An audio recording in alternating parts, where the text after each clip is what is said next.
Hola, les damos la bienvenida a Aprende en Casa 2, un espacio en el que vamos a poder estudiar y divertirnos desde nuestros hogares. Hoy nos acompaña la maestra Cecilia Vargas y vamos a tener el gusto de estar con ustedes en esta clase de historia de quinto grado. ¿Están listos? ¡Comenzamos! Hola a todos y todas. ¿Adivinen qué día es hoy? ¡Ay, yo lo sé, maestra, yo lo sé! Hoy es día de concurso. Cuéntame la historia. Así es, Ton. Sabía que ibas a estar muy contento y emocionado. Pues sí, hoy vamos a continuar con nuestro repaso sobre los principales acontecimientos y procesos de la época del triunfo del liberalismo y la reforma liberal durante la segunda mitad del siglo XIX. ¡Qué emoción! Ya quiero jugar esta vez. Estoy lista para ganar. Recuerden que este es un concurso de preguntas y respuestas. Con cada respuesta correcta irán sumando puntos y entre más puntos acumulen, podemos confirmar que hemos fortalecido nuestros aprendizajes. Para poder responder, deben apretar el botón que se encuentra en el escritorio. Quien lo apriete más rápido, contesta primero. Ya estoy listo, maestra, y esa victoria no te será tan fácil, Ale, porque tengo todo muy claro. Bueno, Ton, veamos qué sucede. Ustedes allá en casita, acompáñennos tratando de responder las preguntas del concurso para repasar todo lo que hemos aprendido juntos en estas clases de historia. Muy bien. Aquí en el pizarrón tenemos el tablero, donde iremos anotando los puntos que sumaremos al final. ¿Están listos y listas? ¡Estamos listos! ¡Excelente! Entonces vamos a jugar Cuéntame la historia. Cuéntame la historia. Primera pregunta. Veamos. Veamos el texto de la pregunta. Dice así: menciona las causas y consecuencias de la Revolución de Ayutla. ¡Ay, yo! Bueno, pues los liberales se rebelaron contra la dictadura de Santa Anna porque este se había vuelto un gobernante represor y autoritario, además de que vendió la Mesilla, una franja de territorio al norte de lo que hoy es el estado de Sonora.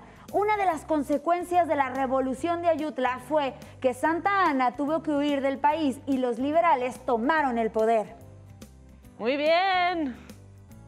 ¡Yay! ¡Excelente, Ale! Efectivamente, los liberales empezaron a organizar la rebelión armada después de que Santa Anna vendió los territorios de la Mesilla en 1853. Y como bien dices, los liberales organizaron una revuelta conforme al Plan de Ayutla, que publicaron en Guerrero en 1854. Después de un año de lucha, los liberales vencieron a Santa Anna y él se vio obligado a huir del país. Y posteriormente, quien subió al poder fue el general liberal Juan Álvarez. Aunque su presidencia duró solo el tiempo suficiente para organizar las elecciones que le dieron el triunfo a otro liberal que participó en la revolución, Ignacio Comonfort. Este es el momento que marca el inicio de lo que conocemos como el periodo de la Reforma Liberal, cuando se impulsaron cambios muy profundos en las leyes que llevarían a una completa reorganización del país. ¡Ay, me ganaste, Ale! Muy bien, eres muy rápida. Maestra, hay que anotar el punto en el tablero. Sí, Ton, vamos a anotarlo. Y no te preocupes, ¿eh? Hay muchas más preguntas. Exacto, tú ya tendrás oportunidad para contestar. Apenas estamos empezando. Vamos a la siguiente pregunta. Después de la dictadura de Santa Anna, para los liberales era urgente hacer cambios profundos en todos los ámbitos: político, económico, social y hasta cultural. ¿Cómo lo lograron? ¡Ay, me ganaste! Yo sé la respuesta. Este cambio lo lograron creando nuevas leyes y por lo tanto una nueva constitución. Cuando vimos este tema en clase, dijimos que la creación de las leyes de reforma y de la Constitución Liberal de 1857 fue muy importante porque se definieron unas nuevas reglas del juego para el país. Muy bien, Ton. Déjame anotar tu punto en el tablero. Muy bien, Ton, lo hiciste increíble. Listo. Pues precisamente, como dijo Ton, los liberales querían crear unas nuevas reglas del juego, porque su objetivo principal era terminar con las antiguas estructuras e instituciones coloniales. Querían que los mexicanos pasaran de ser un pueblo de súbditos a ser ciudadanos, individuos libres e iguales ante la ley. Sí, Pero como dice Ton, tenemos que profundizar en los temas que mencionó para comprender mejor esto. Así es. Así que vamos corriendo a la siguiente pregunta. ¿Por qué motivo surgieron las leyes de reforma y cuál es su aporte a nuestro presente como país? ¡Wow! Yo me la sé muy bien, porque me parece un tema muy interesante que explica por qué México es un país laico. ¿Ya ve, maestra? Ya supe pronunciar esa palabra sin equivocarme. Muy bien, Ton, has avanzado mucho. Bueno, las leyes de reforma, que fueron la ley Juárez, la ley Lerdo y la ley Iglesias, surgieron porque desde la época colonial, la Iglesia Católica era una institución muy poderosa que había conservado muchos privilegios, como por ejemplo, no pagaban impuestos, tener tribunales especiales y poseían muchas tierras y propiedades. Ellos manejaban la educación y muchos otros aspectos de la vida de la gente. Excelente, Ton. Es importante mencionar que el ejército también era un grupo privilegiado que se había vuelto muy poderoso. El ejército tampoco pagaba impuestos y también tenía tribunales especiales, además de que controlaba las armas del país y eso le daba una enorme capacidad para manipular la política nacional con el uso de la fuerza. Maestra, me gustaría agregar que otro motivo fue que había mucha desigualdad social y falta de libertades, pues la población indígena y afrodescendiente sufría mucha discriminación. Es cierto, Ale. Además, no había libertad de expresión. Los periódicos eran censurados, entre otras cosas. Estas leyes liberales quedaron plasmadas en la Constitución de 1857 y son el antecedente para que hoy en día, como dijo Ton, vivamos en un país laico y gocemos de distintos derechos, como el de la libertad de expresión y de imprenta. Este es un punto para Ton. ¡Bien! Muy bien, Ton, lo hiciste muy bien.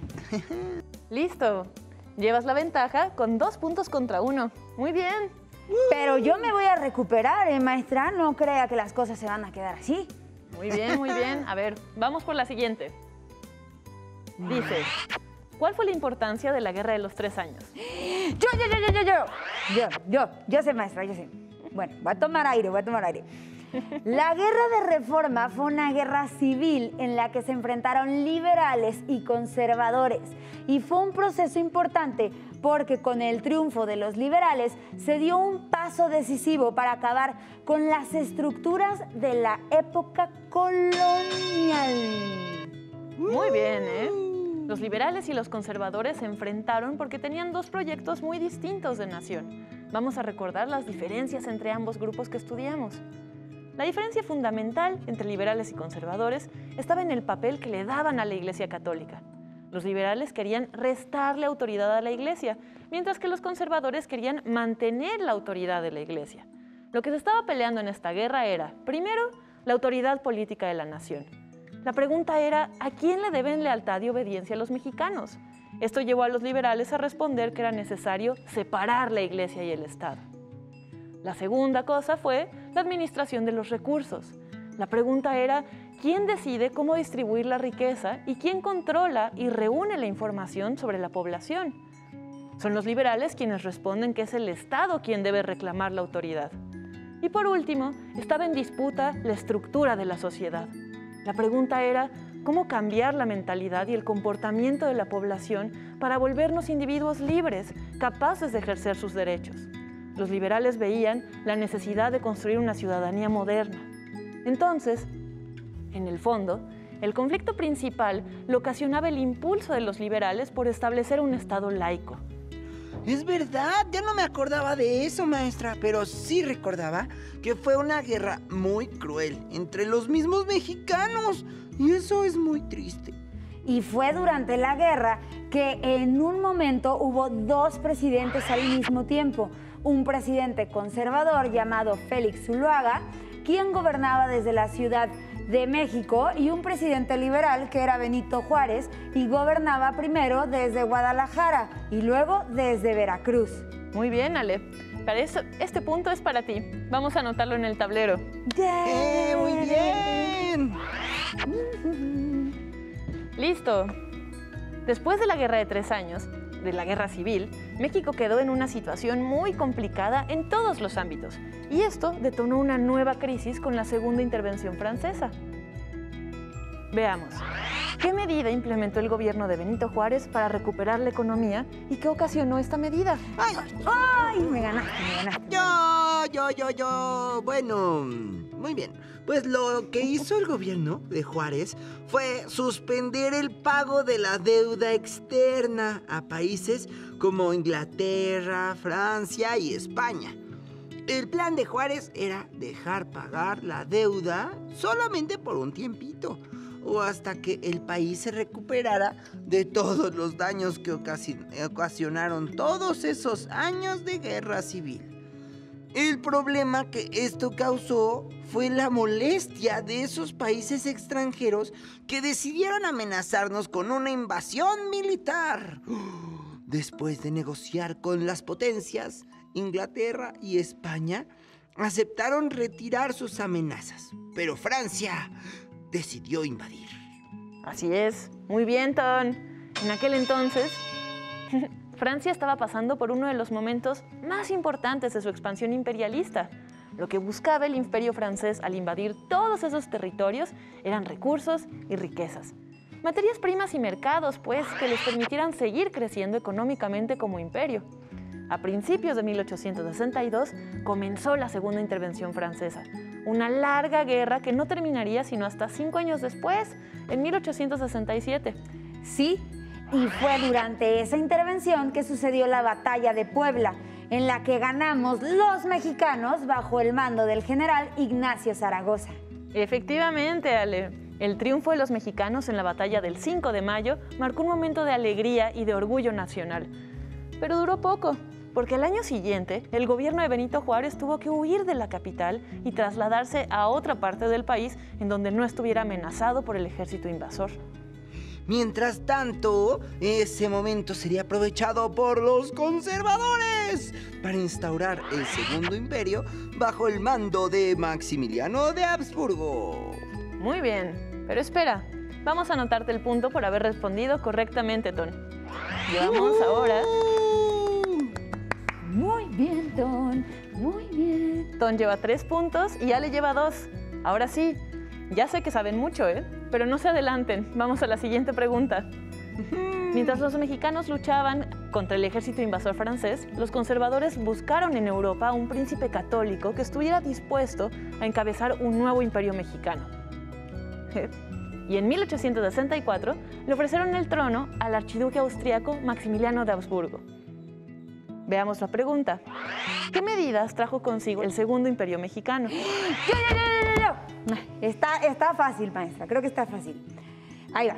Aunque a Maximiliano de Habsburgo lo trajeron a México los conservadores con el objetivo de echar para atrás las leyes de reforma, en realidad Maximiliano era un liberal que también creía que era necesario quitarle el poder a la Iglesia Católica para dárselo al Estado.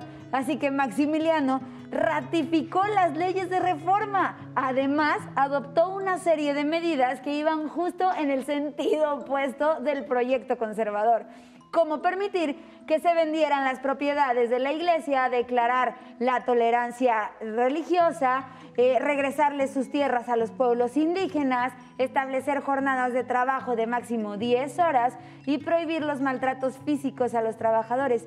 Y eso no les gustó nada a los conservadores. Sí, es cierto.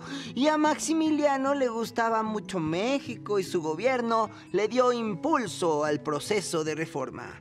Pero lamentablemente para muchos liberales mexicanos era inaceptable apoyarlo. Primero porque Maximiliano no había sido electo por la población mexicana, pero también porque era un extranjero que había llegado con un ejército invasor a imponerse por la fuerza de las armas. Exacto, Ton. Muy buena aportación, aunque este punto es para Ale, así que vamos a anotarlo. ¡Muy bien! Efectivamente, Maximiliano se fue quedando aislado cuando los conservadores le retiraron su apoyo por aprobar las leyes juaristas. Pero la verdadera crisis del Segundo Imperio llegó cuando también le quitó su apoyo el emperador francés Napoleón III. Esto sucedió porque Francia estaba a punto de entrar en una guerra contra el reino de Prusia y Napoleón III decidió sacar a sus tropas de México. Sin la ayuda de este numeroso ejército francés, que era el que se encargaba de mantener a raya la resistencia liberal, los conservadores fueron perdiendo territorio hasta que Maximiliano fue capturado, juzgado y fusilado en el año de 1867 en el Cerro de las Campanas de Querétaro. Así terminaría el Segundo Imperio Mexicano y comenzaría la época de la República restaurada bajo el mando de Benito Juárez. Y entonces es con el triunfo de la República que se tuvieron que tomar ciertas medidas para ordenar el país. Entre ellas, tuvo que legitimar su gobierno y lo que hizo fue convocar elecciones y ganó. Exacto, muy bien, Ton. Pero eso no fue todo.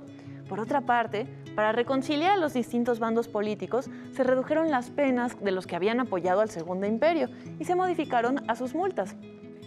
¡Ay, sí es cierto! Además, para afrontar la crisis económica, lo que se hizo fue vender y distribuir los terrenos que le pertenecían a la Iglesia Católica y que no usaban. Sí, muy bien los dos. Otra vez tenemos 3 puntos contra Tess, pero esto no se puede quedar así. ¿Qué les parece si hacemos una última pregunta para desempatar? ¡Sí, ahora sí! Gol gana, Ale? Venga, Ton. Lo bueno es que somos amigos y eso no va a cambiar, sin importar quién gane. Ah, claro, por supuesto, Ale. Entonces, aquí entra la pregunta para el desempate. Dice así. Menciona cuál fue el legado de los liberales. Yo. Muy bien. Venga. Bueno, puede haber muchas formas de responder a esa pregunta, maestra. Y creo que podríamos contestarla en equipo, Ale y yo.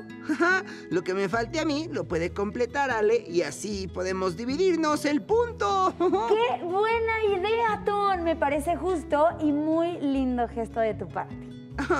Bueno, voy a empezar. El legado de los liberales es bastante amplio, pero en general podemos decir que ellos lucharon porque nosotros tuviéramos las libertades que gozamos hoy en día. Un ejemplo es la libertad de imprenta y de expresión, y que como vimos en la clase con nuestro invitado especial Rafael Barajas, el Fisgón, fue una de las libertades más difíciles de conquistar, porque a lo largo de todo el siglo, los escritores, los periodistas y caricaturistas tuvieron que luchar contra la represión y la censura. Incluso vimos también que muchos de ellos llegaron a ser hasta encarcelados solo por publicar sus opiniones. También hubo muchos aportes en el ámbito educativo, porque los liberales impulsaron la educación laica y científica, la educación para las mujeres y crearon muchas escuelas para que más personas tuvieran acceso a la educación. ¡Qué importante! ¡Uy! Y antes de que se me olvide, algo que es muy importante y que usted nos enseñó, maestra, fue que los liberales fomentaron el nacionalismo, o sea, el sentido de pertenencia a la nación, y eso lo lograron por medio del arte y de la educación. Pues me tienen sorprendida ustedes dos, con todo lo que han aprendido y con su actitud de compañerismo. Así que anotemos los medios puntos para ambos. Han empatado, muchachos.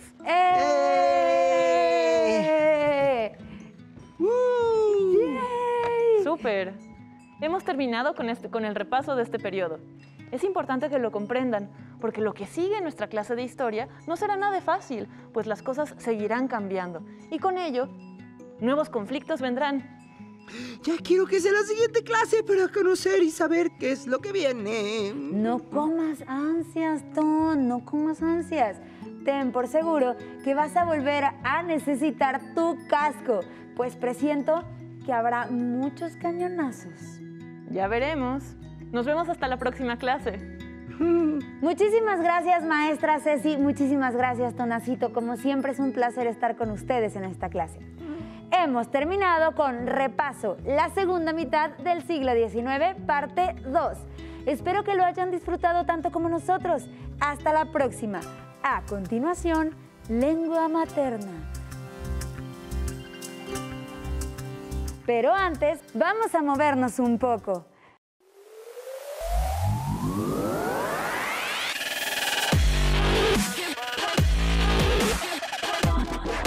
Hola amigos míos, yo soy Rommel Pacheco y bienvenidos nuevamente a hacer un poquito de ejercicio mientras estudiamos. El día de hoy vamos a hacer una pequeña rutina de 3 ejercicios, 2 ciclos. Acompáñenme, es muy sencilla y les va a ayudar a oxigenarse y seguir haciendo su tarea.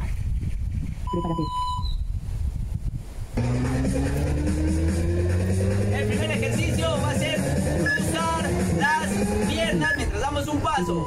Venga, así. Durante 30 segundos.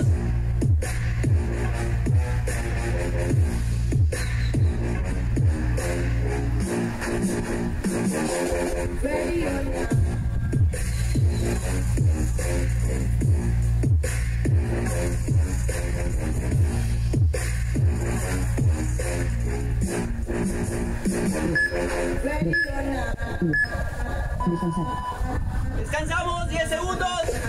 ¿Cómo vamos? Ese fue el primer ejercicio. Para calentar, el siguiente van a ser desplantes. Hacia adelante y regresamos al punto. La otra pierna.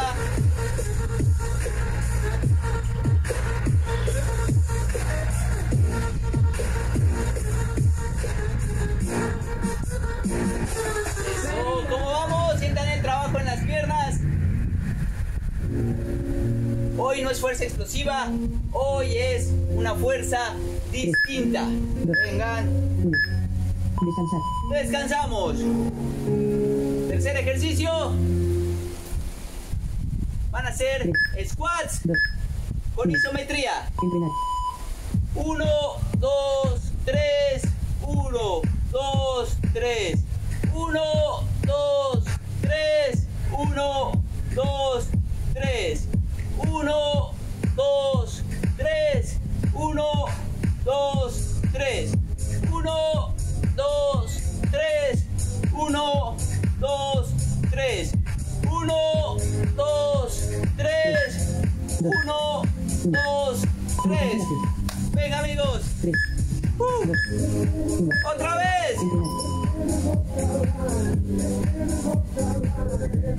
Venga. Un poquito más de ritmo. Más rápido.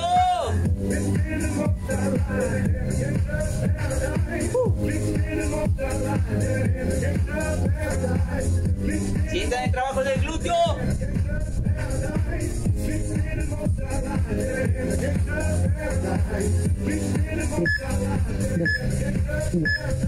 No, descansamos. ¿Cómo vamos, amigos?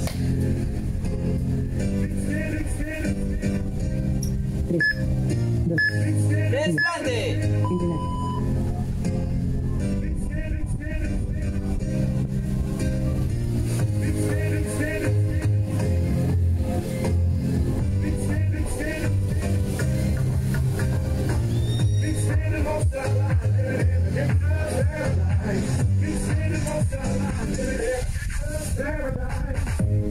Traten de no rebasar la rodilla de los talones del pie. 2, 1. Descansar. Último ejercicio. Sentadilla, squats. 3, 2, 1. 1, 2, 3. Mantenemos en esta ocasión 3 segundos. 1, 2, 3. Subimos. 1, 2, 3. Bajamos. 1, 2, 3. Mantenemos. 1, 2, 3. Y subimos. 1, 2, 3. Bajamos. 1, 2, 3. Mantenemos. 1, 2, 3. Subimos. 1, 2, 3. Estirar un poquito, amigos. Flexionamos la rodilla hacia atrás. Jalamos.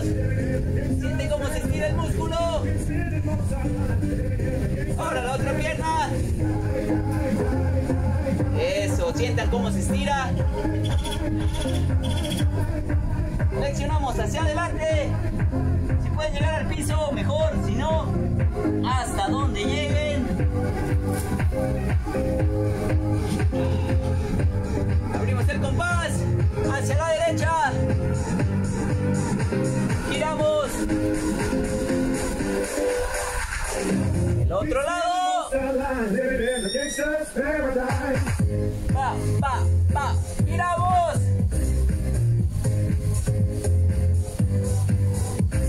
Tiramos los brazos hacia arriba. Agarramos el codo y lo jalamos ligeramente. Sienten cómo se estira el brazo. Eso. Hacia el otro lado. Estiren. Agarren el otro codo. Jalen.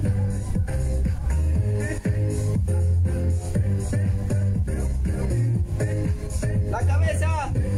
Sosténgala por atrás. Ligeramente. Jálenla hacia abajo.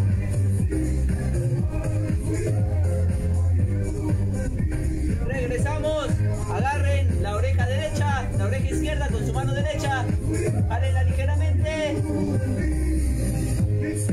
6, 7, 8. Hacia el otro lado. 5, 4, 3, 2, 1. Eso fue todo por el día de hoy. Gracias, yo soy Rommel Pacheco y continúen con sus estudios. Si necesitas ayuda para resolver tus dudas, contáctanos.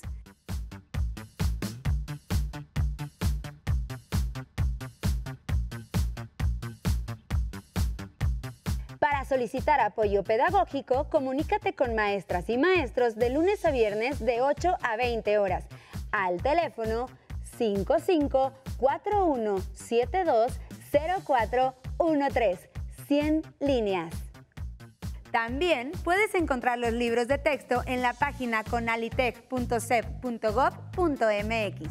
Si quieres volver a ver los programas de Aprende en Casa, los puedes encontrar en la siguiente liga, aprendeencasa.cep.gov.mx.